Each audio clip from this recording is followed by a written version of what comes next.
जय माता दी दोस्तों, कैसे हैं आप। आई होप सब अच्छे होंगे, सब मस्त होंगे, स्वस्थ होंगे। तो आपने जो है दुर्दुरैया माता की पूजा, अवसान बीबी की पूजा का पूरा व्लॉग देखा था। तो उसमें मैंने कथा सुनाई थी बट शॉर्ट में। तो मैं यहाँ पे पूरी कथा लेकर आई हूँ आपके सामने। अगर पसंद आए तो लाइक कमेंट शेयर ज़रूर करिएगा। तो आप सबको पता है कि अवसान बीबी की पूजा में गुड़ चना खिलाया जाता है, 7 सुहागिनें खिलाई जाती हैं।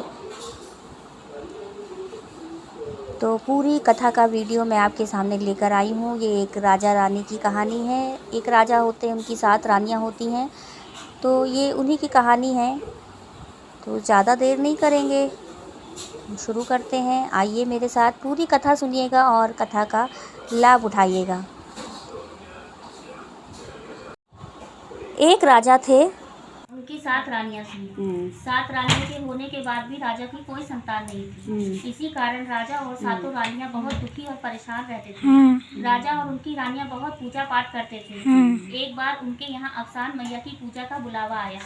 तो जो 6 रानियां थी वो आपस में कहने लगी कि हम लोग तो रानियां हैं, किसी के घर गुड़ और चना खाने जाएंगे तो क्या अच्छा लगेगा। परंतु 7वीं रानी का पूजा में जाने का बहुत मन था।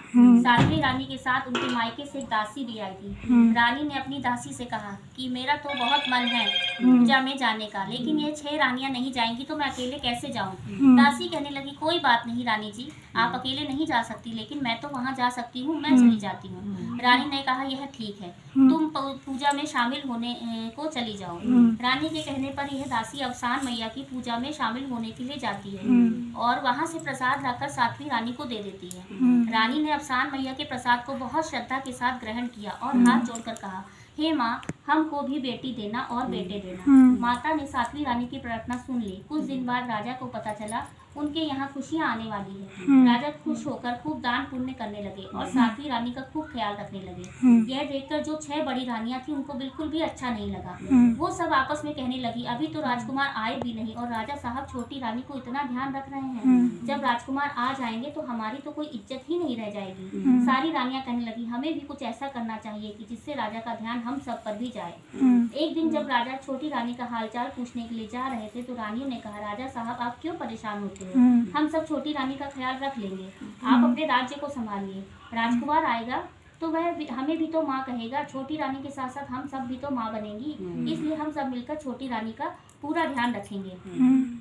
सारी रानियों के इस प्रकार कहने पर राजा ने कहा ठीक है। जब राजकुमार के पैदा होने का समय आया तो राजा ने कहा कि तैयारी की जाए। तो रानियों ने कहा, राजा साहब आप परेशान ना हो, हम संभाल लेंगे, दासियां और हम सब मिलकर सब काम संभाल लेंगे। राजा ने कहा ठीक है और निश्चिंत होकर अपने राज्य के कार्य में लग गए। कुछ समय बाद जब राजकुमार का जन्म हुआ तो रानी ने जैसे प्रसाद खाते समय कहा, हमें बेटी देना और बेटे देना, तो अफसान मैया ने उनकी पूरी बात सुन ली। छोटी रानी ने 5 बेटे और 1 बेटी को जन्म दिया। जब सारी रानी ने यह देखा, अरे इनके तो 5 बेटे और 1 बेटी हुई है। जैसा कि उन लोगों ने पहले ही सोचा था कि जब रानी के बच्चा होगा तो उसे रोने से पहले ही हटा देंगे। 6 रानियों ने बच्चे को रोने से पहले ही उनको छोटी रानी के पास से हटा दिया। रानी को जब होश आया तो उसने पूछा क्या हुआ। तब सारी रानियों ने कहा, गेट खोल दो, आपके तो कंकड़ पत्थर हुए हैं, और इन्हें कंकड़ पत्थर दिखा दिए और उन्हें पहले से लाकर रख दिए। यह देखकर छोटी रानी बहुत दुखी हुई और सोचने लगी, जब राजा साहब सुनेंगे तो बहुत दुखी होंगे। उधर 6 रानियों ने सोचा कि इन बच्चों को मार दिया जाए। रानी के मायके से जो दासी आई वह सब देख रही थी। उसको यह देखकर बहुत दुख हो रहा था कि छोटी रानी की कितनी प्रार्थना के बाद अफसान मैया से बच्चे होने का वरदान पाया और रानियों ने इन बच्चे को मारने जा रही हैं। दासी ने रानियों से कहा, आप लोग इन्हें मारकर अपने सर पर हत्या करने का इल्जाम ले रही हैं। मैं इन्हें यहीं कहीं दूर जंगल में छोड़ आऊंगी, फिर जब इन्हें कुछ खाने पीने को नहीं मिलेगा तो ये सब अपने आप मर जाएंगे। रानियों ने सारे बच्चे दासी को दे दिए और कहा, तुम इन्हें जंगल में छोड़ आओ। दासी ने रानियों से तो बच्चों की जान बचा ली, उन्हें अपने साथ लेकर वहां से चल दी। लेकिन अब ये सोच रही थी कि बच्चों को कैसे और कहां। अरे बाहर गेट खोल दो, बेबी खड़ी है, गेट खोलो बाहर। कौन सा गेट? बाहर गेट पे कोई है। जिससे रानियों को इनके जिंदा रहने की बात पता चल पाए। दासी है सोचते सोचते जा रही थी, तभी उसकी नजर एक कुम्हार के घर पड़ी। उसने सब बच्चों के कपड़े में लपेटकर कुम्हार के आंवले के पास लिटा दिया और चुपचाप वहां से चली आई और भगवान से प्रार्थना की, हे ईश्वर, इन बच्चों की रक्षा करना। जब दासी महल में पहुंची तो उसने देखा छोटी रानी बहुत दुखी होकर रो रही थी, क्योंकि उन्हें तो पता ही नहीं था कि उनके 6 बच्चे हुए। राजा ने पूछा क्या हुआ है, तो सबसे बड़ी रानी ने कहा, राजा साहब क्या बताएं, ऐसा कभी नहीं देखा कि किसी के कंकड़ पत्थर हुए हों, लेकिन छोटी रानी ने तो कंकड़ पत्थर को जन्म दिया है।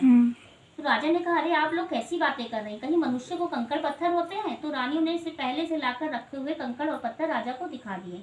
राजा ने कहा, तो ठीक है, लेकिन मैं अब छोटी रानी को महल में नहीं रहने दूंगा, इसने हमारी बेइज्जती करा दी। सब तरफ ये बात फैल गई, राजकुमार आने वाले हैं और इसने कंकड़ पत्थर पैदा किए हैं। कहकर राजा ने छोटी रानी को महल से निकाल दिया और कहा कि जाकर सारे राज्यों के कोय हकाओ। रानी बेचारी अपने ही राज्यों में कौवा हकाने लगी। उधर सब जब सवेरा हुआ तो कुमार उठकर आया।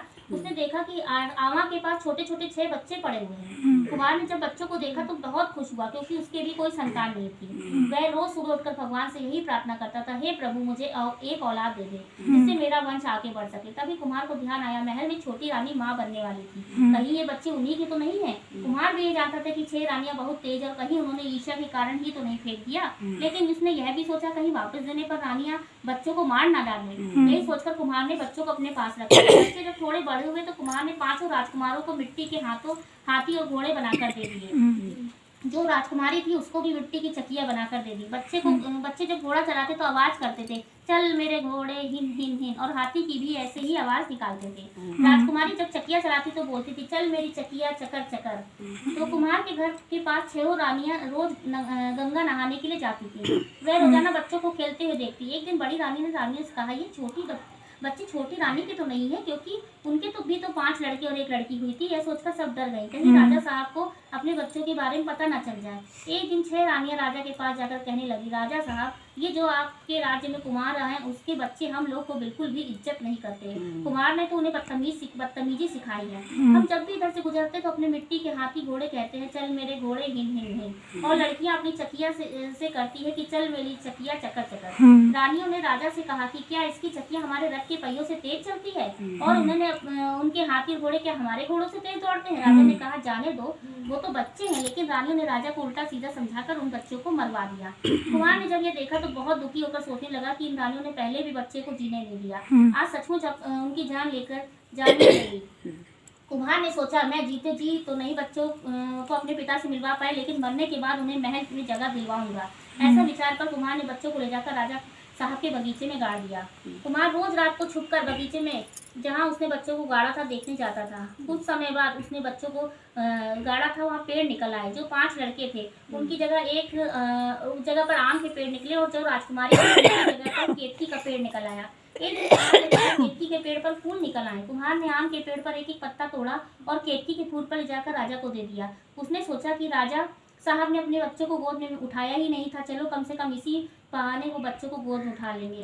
राजा ने फूल और पत्तों को देखा तो बोले, ये तो बहुत सुंदर फूल है, और यह आम के पत्ते भी कितने सुंदर लग रहे हैं। राजा ने कुम्हार से पूछा, इतने सुंदर फूल और पत्तों को कहाँ से लाए? कुम्हार ने कहा, अरे राजा साहब, ये तो अपने ही बगीचे के हैं, मैं इधर आ रहा था तो आपके लिए ले आया। राजा ने कहा, मेरे बात की है? राजा ने माली से पूछा। माली ने कहा, अरे राजा साहब, ये तो आप अपने आप उगाए थे। राजा ने कहा, ये बहुत सुंदर हैं, इन्हें मैं अपनी रानियों को दूंगा। राजा ने फूल और पत्ते ले जाकर अपनी 6 रानियों को दिए। रानी फूल और पत्ते देखकर बहुत खुश हुई। उन्होंने राजा से पूछा, इतने सुंदर फूल और पत्ते आप कहाँ से लाए? राजा ने कहा, ये अपने बात की है। रानियों ने सोचा, चलो हम लोग इसको तोड़ने चले। जब 6 रानियां बाग और पत्ते तोड़ने पहुंची तो फूल उनसे नहीं टूटा। फूल के पेड़ से आवाज आई, पाचा भैया, रानी फूल तोड़त है, दे दे क्या? तो आम के पेड़ से आवाज आती कि नहीं बहना, आकाश छू जाओ। रानी ने राजा के आकर ये बात बताई। राजा फूल तोड़ने के लिए गए। जैसे ही राजा फूल तोड़ने के लिए हाथ बढ़ाया, फूल से आवाज आई, पाचा भैया, राजा फूल तोड़त है, दे क्या? आम के पेड़ से आवाज आई, नहीं बहना, आकाश छू जाओ, फूल और ऊंचा हो जाता है। राजा ने पूरे राज्य में घोषणा करा दी कि जो इस फूल को तोड़ेगा इनाम दिया जाएगा। लेकिन किसी से भी फूल नहीं टूटा। छोटी रानी की दासी भी यह सब देख रही थी। उसे शक हुआ कि कहीं ये पेड़ और फूल रानी के बच्चे तो नहीं हैं। दासी ने डरते डरते राजा साहब जान की माफी हो, एक बात कहें? राजा ने कहा, कहो। दासी ने कहा, छोटी रानी भी तो इसी राज्य की है, उससे अपने फूल तोड़ने की को कहो। तो राजा ने कहा, जब किसी से फूल नहीं टूटा तो क्या कौवा हकीमी क्या करेगी? दासी ने कहा, अरे राजा साहब, कह दीजिए, आखिर आपका ही तो अन्न जल खाती है। राजा ने कहा, ठीक है, तुम जाकर कह दो। छोटी रानी को बुलाया गया। बहुत डरी डरी सी आई और डरते डरते अपना आंचल पेड़ के नीचे कर दिया। रानी की आंचल पेड़ के नीचे करते आवाज आई, पाचा भैया माँ फूल तोड़त है, दे दे क्या। तो आम के पेड़ की आवाज आई, हाँ आंचल में गिरो, माँ के आंचल से फूल से भर दो। इतना सुनते ही केतकी के फूलों से भर गया और सारे के फूल छोटी रानी के आंचल में आकर गिर गए। सारी प्रजा रानी की जय जयकार करने लगी। राजा ने यह देखा तो उन्हें बहुत बुरा लगा। मैंने फूल तोड़ने के लिए हाथ बढ़ाया, नहीं टूटा। कौवा हकीमी सी कैसे टूट गया। छह रानी ने जब देखा तो थोड़ा शक हुआ, कहीं ये पेड़ रानी के बच्चे यहीं तो नहीं दबे हैं, क्योंकि वो फूल कुम्हार के तोड़ने से भी टूट गया था। रानियों ने राजा से कहा, राजा साहब कौवा हकाने वाली को तोड़ने से फल टूट गया, आपके तोड़ने से नहीं टूटा, आप इस पेड़ को कटवा दीजिए। राजा ने रानियों की बात सुनकर कहा, हाँ हम इन पेड़ को कटवा देंगे। दासी ये देखकर परेशान हो गई, अब रानियों से भी पेड़ कटवा देंगी। वह दासी राजा साहब के पास जाकर बोली, अरे राजा जी, अकेले छोटी रानी के तोड़ने से फूल नहीं टूटा है, कुम्हार से भी टूटा है। आप कुम्हार को बुलाकर पूछिए उसने फूल कैसे तोड़ा। राजा ने कुम्हार को बुलाकर उससे पूछा, तुम लोगों ने कौन सा जादू टोना किया जिसकी वजह से तुमसे और कौवा हकीमी से फूल टूट गया, लेकिन हमसे और रानियों से नहीं टूटा। कुम्हार ने कहा, महाराज मैं कोई जादू टोना नहीं किया, अगर जान की माफ़ी मिले तो एक बात कहूँ। राजा ने कहा, ठीक है, जान की माफ़ी है, बोलो।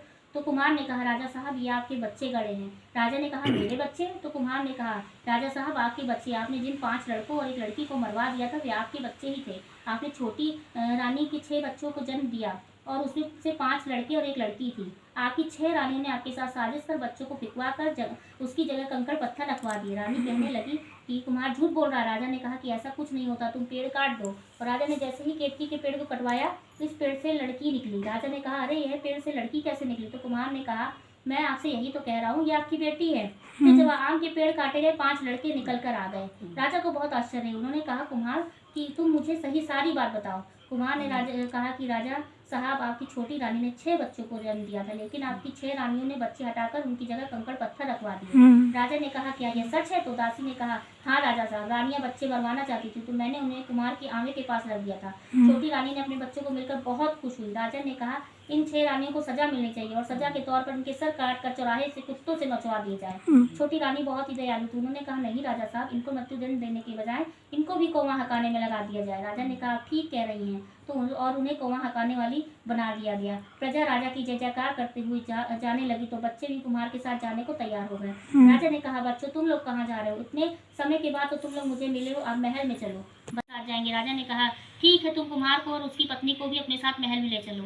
राजा ने कुम्हार को बहुत सारा धन और अपनी राज्यसभा में उचित पद देकर अपने साथ महल में रख लिया। कुछ समय बाद राजा ने छोटी रानी से पूछा, हे रानी, हमें तो ज्योतिषियों ने कहा था कि हमें कभी औलाद नहीं होगी। तो रानी ने कहा, मैंने अवसान माता का प्रसाद खाया था और अवसान माता से प्रार्थना की थी वो मुझे भी औलाद दे दे। अवसान मैया की कृपा से हमारे बच्चे हुए हैं। इतने दिनों तक अवसान मैया ही हमारे बच्चों की रक्षा कर रही थी, आपने उन्हें मरवा डाला, फिर भी अवसान माता ने उनकी रक्षा की और हमारे बच्चे वापस लौटा दिए। राजा ने कहा, हे रानी, मैं भी अवसान माता की पूजा करूंगा। फिर राजा और रानी दोनों अवसान मैया की पूजा करने लगे और उनका प्रसाद प्रजा में बंटवाया। अवसान मैया की कृपा से वे लोग सुखपूर्वक जीवन व्यतीत करने लगे। हे अवसान मैया, जैसे अपने रानी को औलाद दी, राजा को सद्बुद्धि दी, बच्चों की रक्षा की और रानी का मान सम्मान वापस दिलाया, वैसे ही अवसान मैया हर कथा सुनने वाले और हर कथा कहने वालों को मनोकामना पूर्ण करे। बोल अवसान मैया की जय।